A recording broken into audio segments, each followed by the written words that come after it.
জয় ঠাকুর শ্রী রামকৃষ্ণদেব। সবাইকে নমস্কার। আজ আমরা শুনব ঠাকুর শ্রী রামকৃষ্ণদেবের অমৃত বাণী। ঠাকুর বলতেন, সত্য না থাকলে কিছুই থাকে না।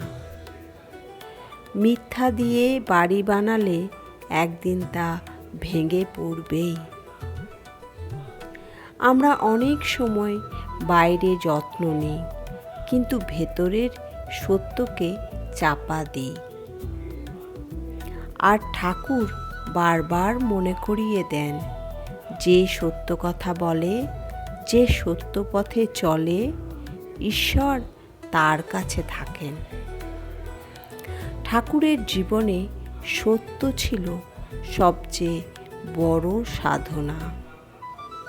তিনি বলতেন, মা, আমায় যেন কখনো মিথ্যে কথা না বলতে হয়।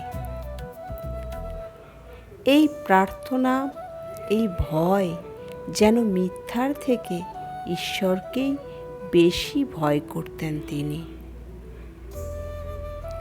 আজ আমরা যদি সত্যকে আঁকড়ে ধরি, তবে ভগবান নিজেই আমাদের রক্ষা করবেন। কারণ ঠাকুর জানেন, যেখানে সত্য সেখানে তিনিই আছেন।